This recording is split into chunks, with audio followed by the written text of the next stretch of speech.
So very young on in my life, about age of 7, 8, 9, there had been some traumatic experiences to me that were related to childhood abuse, and I did not know what to do with them as a child, so I just stuffed them and kept them in blocked off somewhere and went on with my life and started to build ways in which I could cope with the thoughts of recurring flashbacks, and just kept going until some time when it was no longer something that could be ignored, and it started to seep into different parts of my psyche. So when I was a teenager, where I was making friendships, it would pop in. If I was studying for exams, or if I was trying to stay focused or stay consistent or stay committed,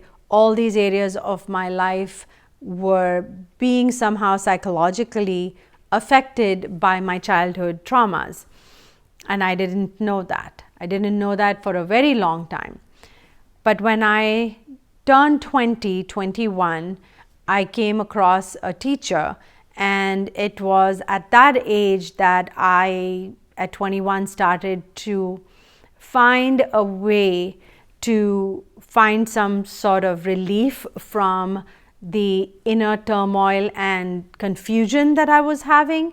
And that came in the form of, there was meditation workshops or Reiki seminars or transformative weekends that I would go to and have these intensely cathartic experiences where I had the permission and space to let go of the anger, the resentment, the bitterness, the pain, the sadness, suffering, all of that I had been bottling up for 15, 20 years of my life up until that point.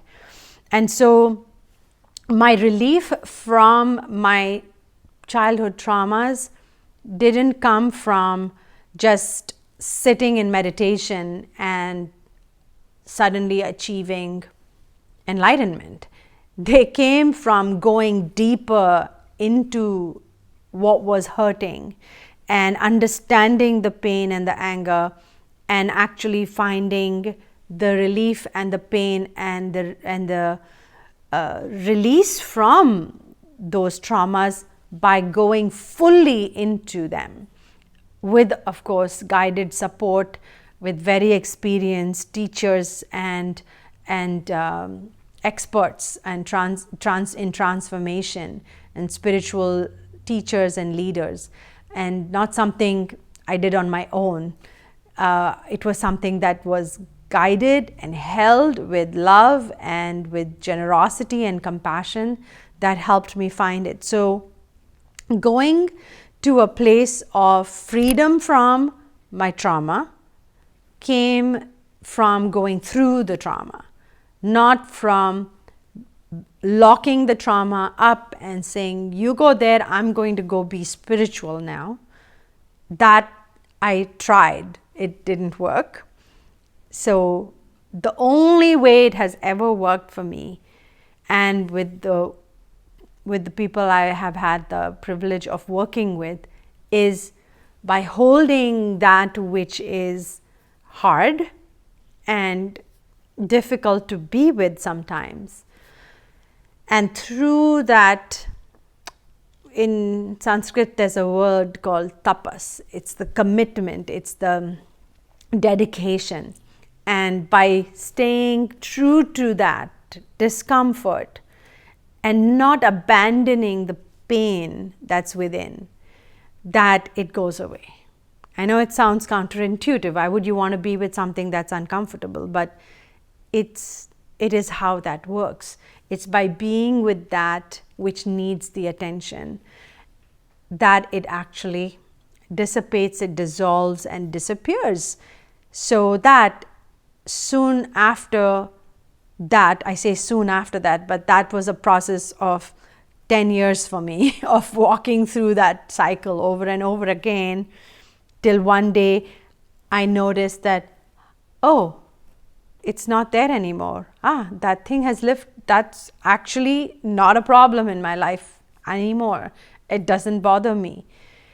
Not that later on new layers don't come or new things don't appear, but you don't get to those layers until you have peeled off the layers that were above that. And so it's been a journey of peeling back the layers, for lack of another metaphor for that, peeling back the layers of the onion. As they say, there are a lot of tears when you peel an onion and that is true to one's life, and it's a journey that keeps giving you back the opportunity to learn more and more deeply about yourself. And there's great fulfillment in that, because you know that you're being true to yourself. And that has been, if anything else, I know it's to thyself be true. It's been that. It has been an honoring of, okay, there is this pain, there is this bitterness or resentment, and I can look at that. And being spiritual or cultivating the spirited life is growing that propensity within ourselves to be with the discomfort. It's not a question of, being spiritual is being just floating on a cloud somewhere. It's actually being grounded in the dirt and sitting with what is right here and now, and being okay with that, and in fact finding your access to enjoy it, even as I'm sort of sitting in pain and enjoying it at the same time. I know there's a word for that, but to me it's the path to spiritually deepening my relationship to myself, because when my roots grow deeper, my branches grow longer and wider, and I am more nourished by this self positioning in my power, because I know that where I am is in alignment to the truth of the truth of myself. I don't know how else to say it, but the truth of myself, and I don't have to escape any longer to find validation for myself and my life, and that I am fully self-sourced if I allow myself the time, the dedication, and the moment to see. And so it's not so much about seeing and looking for the answers outside of me, but it's more to close my eyes and open them on the inside so I can truly see who I am, and that I'm fully self-sourced. I just have to see that.